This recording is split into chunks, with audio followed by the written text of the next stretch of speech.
නවදිව හම්බෙන්නේ 2014 දී. මම කොළඹ ක්ලාස් ආවම කළුතර ක්ලාස් එකේ අන්තිම දවස් තමයි නවදිව හම්බෙන්නේ. අපි දෙන්න රණ්ඩු වෙනවා බැන ගන්නවා. ඉතින් ඒ බාධක මැද්දේ තමයි ඉතින් අවුරුදු ගාණක් ඉඳියා. ඉතින් කියන්නේ අනිත් අය දකින්නට වඩා වෙනස් කෙනෙක් මෙයා ඇතුලේ ඉන්නේ. මෙයා මම හැමදාම දැක්ක එක විදිහට. එතනින් එහාට මට යා මොන තැනට මොන දේවල් කරත් මට ඒක වැඩක් වුණේ නැහැ. එයාම හැමදාම දැක්ක එකම විදිහට. අදත් ඒ විදිහම තමයි මම එයාව දකින්නේ. එයාගේ ලොකු විශ්වාසයක් තියෙනවා. මට කොහේ ගියත් මොනා කරත් මම එයා කවුද කියන මම දන්නවා. ඒකින්ද මම කිසිම දවසක වචනකින්වත් කිසිම තහංචයක් එයාට දාලා නැහැ. ජීවිතේ හැමෝටම හීන තියෙනවා.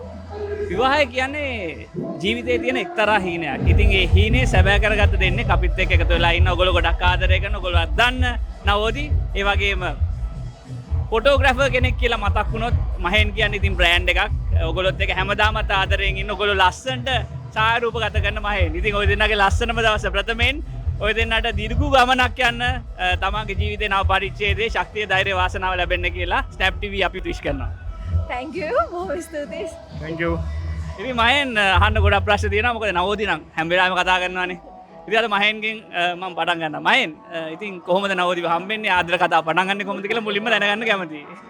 නවදිව හම්බෙන්නේ 2014 දී. මම කොළඹ ක්ලාස් ආවම කළුතර ක්ලාස් එකේ අන්තිම දවස් තමයි නවදිව හම්බෙන්නේ. ඒගේ පටන් ගැම තමයි මේ දැන් අවුරුදු 11ක් තිස්සේ නවදිත් එක ඉඳලා අද පිටින් එකක් බවට පත් වුණේ. ඉතින් මම නවෝදිගෙන් අහන්න කැමතියි ආදර කතාව කොහොමද සිද්ධ වුනේ කියලා. ආදර කතාව කියන්නේ ඉතින් දැන් අවුරුදු 11ක් ඒනල් ක්ලාස් යනකොට තමයි ඉතින් හම්බුනේ.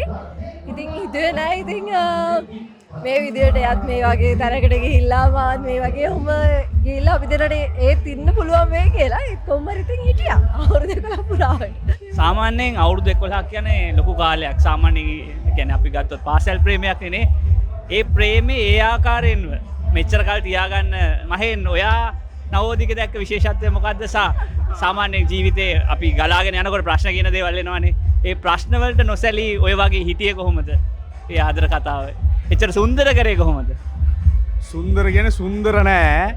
අපි දෙන්න රණ්ඩු වෙනවා බැන ගන්නවා. ඉතින් ඒ බාධක මැද්දේ තමයි ඉතින් අවුරුදු ගාණක්. ඒක ඉතින් ඕනම කපල්ලක් ඉන්නවා වෙනවා ආදරෙන් ඉන්නවා හැමදේම තියෙනවා.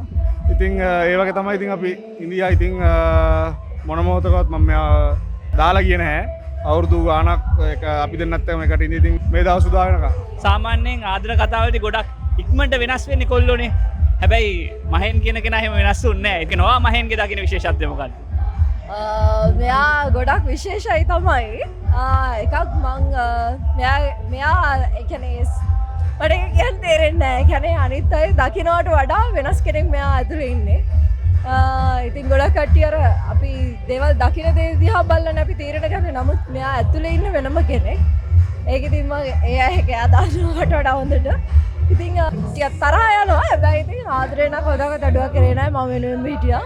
සාමාන්‍යයෙන් ගොඩක් කරු කරනවා. සාමාන්‍යයෙන් දෙන්නගේ වැඩියෙන් තරහ යන්නේ කාටද? සාමාන්‍යයෙන් වැඩියෙන් තරහ යන කාටද? වැඩියෙන් ඉවසන්නේ කවුද? තරහ යන්නෙත් මට ඉවසන්නෙත් මම. ඒ කියන්නේ නවෝදිට තරහ යන්නේ නැහැ. මට තරහ යනවා. එයා තමයි මේ වැඩියෙන් උදිවසන්නේ.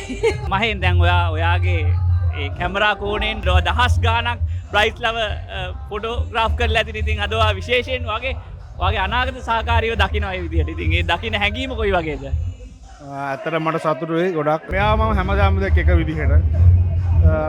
එතනින් එහාට මට යා මොන තැනට මොන දේවල් කරත් මට ඒක මේ වැඩක් වුණේ නැහැ. එයාම හැමදාම දැක්ක එකම විදිහට. ඉතින් අදත් ඒ විදිහම තමයි මම එයාව දකින්නේ. නවෝදි සාමාන්‍යයෙන් ශේෂ්ත්‍රයේ අපි අහලා තියෙන දෙයක් නේ. ශේෂ්ත්‍රයේ දැන් අපි ඉන්නකොට ශේෂ්ත්‍රයේ සාමාන්‍යයෙන් මේ ආදර සම්බන්ධතා තියාගන්න හරි අමාරුයිනේ. ඔය දෙන්න ඒ ආදරේ ජයගෙන තියෙනවා. ඉතින් ඒ ආදරේ ජයගත්ත එක ඔයගොල්ලන්ට දැනෙන්නේ දෙන්නටම දැනෙන්නේ කොයි විදිහටද? ආදර කතාවක් මෙච්චර කාලයක් අරන් යනවා කියන්නේ ටිකක් අමාරු වැඩක් තමයි. නමුත් ඉතින් විශ්වාසය අවංකත්වයේ තියනවා නම් මොන ශාස්ත්‍රයේ හිටියත් මොන දේවල් කරත් අනිවාර්යයෙන් මේ විශ්වාසයේ අවංකකම රැකගෙන ඉන්න පුළුවන් නම් අනිවාර්යෙන් ආදරයක් රැකෙනවා. ඒ වගේම මේ ලස්සන දවස ලස්සන කරන්න ගොඩක් අය මේ පිටිපස්සේ ඉන්නේ නැති. ඉතින් ඒ ගැනලු ගැනත් අපි මතක් කරමු. අනිවාර්යයෙන්ම අපිට මේ දවසේ මේ විදිහට ලස්සන කරගන්න ගොඩක් කටයුතු උදව් කරා. අපේ පවුල් වල දෙමාපිය විශේෂයෙන් මතක් කරන්න ඕන. ඒ විතරක් නෙමෙයි නෑදෑයෝ යාළුවෝ ඒ විතරක්ම මාව මේ විදියට ලස්සන කරේ මේකප් වලින් දර්ශන රාජරත්න. ඉතින් අයියට බොහොම ස්තුතියි. ඒ වගේම මේ වගේ ලස්සන ඇඳුමක් මට හදලා දුන්නේ ලස්සන කරේ කනිෂ්ක සංගපොඩායස්. ඉතින් ගොඩාක් ලස්සනයි මේ ඇඳුම. ඒ වගේම උදේ ඇඳුමත් ශමිල් අයියා තමයි ලස්සනට මහලා දුන්නේ. මගේ ඇඳුම් ඔක්කොම කරේ කිරුලාභරණ මන්දිරය. ඒක රෙකමන්ඩ් කරන්න පුළුවන් සාමාන්‍යයෙන් ලංකාවේ අති දක්ෂ නිලම ඇඳුම් කරන කට්ටිය. මොකද නිලම ඇඳුම් ගොඩක් අමාරුයි ඇඳන් ඉන්න. මට ලොකු අවස්ථාවක් දැනුන්නේ නැහැ ඇඳුම මම පැය 12කට වැඩි ඇඳුම් ඇඳන් ඉඳියා. මොකද මගේ ෂූට් එක ගොඩක් ලොකු පැය 12කට වැඩි ඇඳුම් ඇඳන් ඉඳියා. එතකොට මගේ ෂූට් එක ගොඩක් දිගු කාලයක් ගත්තා. ඊට අමතරව මගේ ගොවින ඇඳුවේ පායකල ගෲම් ස්ටයිල් අයියට විශේෂයෙන් ස්තුති කරන්න ඕන. මම පොඩි කාලයක් ඇතුළත මාස දෙකක් ඔය කාලේ තුන මේ වෙඩින් එක ප්ලෑන් කරලා අපි දෙන්න මේවා කරේ. අපිට මෙයාගේ ඩ්‍රෙසින් වලට අතෝට ලක්ෂාන් ධර්මරත්න අයියා, ඊට පස්සේ අපේ හෝම් කමිනේ රුචිරා අක්කා, ඊට පස්සේ කනිෂ්ක අයියා, චමිල් අයියා, දිනිෂි අක්කා, රයිට්ස් බයි දිනිෂි, එතකොට පැරඩයිස් හොටලගේ මිහිරි අක්කා. ෆොටෝග්‍රැෆි සම්බන්ධව කියනොත් මට ලොකු සපෝට් එකක් දුන්නා අපේ ඩාර්ක් රූම් දනුක අයියා, ඒ වගේම ධනුෂ්ක සේනාධීර අයියා, ඒ වගේ මගේ ටීම් එකේ ළමයි. එතකොට ස්ටුඩියෝ බ්‍රාවෝ විශේෂයෙන් මතක් කරන්න ඕන වීඩියෝග්‍රැෆි වල ස්ටුඩියෝ බ්‍රාවෝ සියලු දෙනා ලොකු සපෝට් එකක් දුන්නා අපිට මේ වැඩේ කරගන්න. දැන් සමහර නම් මතකත් නැහැ. මතක නැතුවට සෝරි. ඒගොල්ලන්ට විශේෂයෙන් ලොකු ස්තුතියක් කරනවා මේ වෙලාවේ. ඒ වගේම ස්නැප් TV thank you පොඩ්ඩක් පොඩේ තව ප්‍රශ්නයක් තියෙනවා. තව මෙයා ගැන අහන්න පොඩි ප්‍රශ්නයක් තියෙනවා. මම දැක්කා වීඩියෝ එක. හරි ලස්සනට මෙයා ඇක්ට් කරනවා. මෙයා ෆොටෝග්‍රැෆර් කෙනෙක් නේ. මෙයා කොහොමද මේකට ලස්සනට ඇක්ට් කරනවා? ඉතින් ඒක ගැන ඔයා මොකද හිතන්නේ? මූවමන්ට්ස්, පෝසිං සෑහෙන ඉහළ තත්ත්වයක තියෙනවා. කොහොමද ඔයාද හදලා ගත්තේ? කොහොමද? මමත් හදලා ගත්තා. ඒ කියන්නේ මෙයා කොහොමද වෙඩින් වලදී මෙයා බ්‍රයිඩ්ස්ලාට මොඩල්ස්ලාට ඔක්කොම මෙයා කියලා කරලා පෙන්නනවා මේව කරන්න. එහෙම කියලා පෝස්ට් කරන්න. ඉතින් යාටත් ඒක පුළුවන්. ඒ කියන්නේ මහෙන්ගේ සැඟවිච්ච දක්ෂතා ගොඩක් අද මේ ප්‍රී ෂූට් එකේ එළියට ආව නේද? කපල් එකකට අපි කියන වැඩිය අපි ඒගොල්ලන්ට ටක් ගාලා කරලා පෙන්නුවාන් පස්සේ අපිට කාලය ඉතුරු කරගන්න පුළුවන්. එතකොට අපි ඒ දේවල් මම මගේ ප්‍රී ෂූට් එකේදී ඒ දේ පාවිච්චි කරා. මොකද මට ටයිම් තිබුණේ මට දිගටම වෙඩින්. දැන් අද මගේ වෙඩින් එක මට හෙටත් වෙඩින්. එතකොට අනිත් මගේ හෝම් කමින් එක මට දිගටම මොකද කලින් බුකින් කරපු වැඩ ගොඩක් තියෙනවා කරන්න.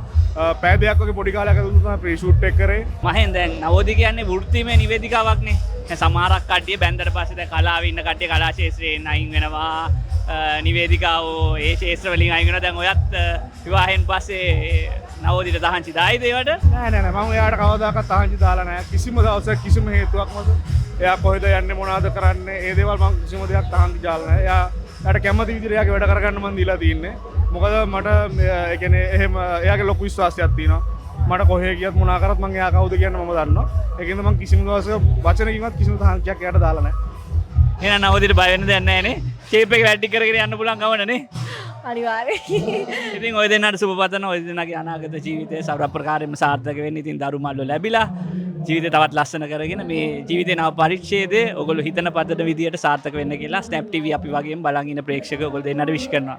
thank you very much අපිත් එක්ක එකතු වුණාට. ස්නැප් TV ඔයාලට අපිත් එක්ක මේ විදිහට එකතු වුණාට ඒ වගේම අනුප ඔයාටත් බොහොම ස්තුතියි ලස්සනට වැඩේ කරන්න ආවට. thank you Snap TV.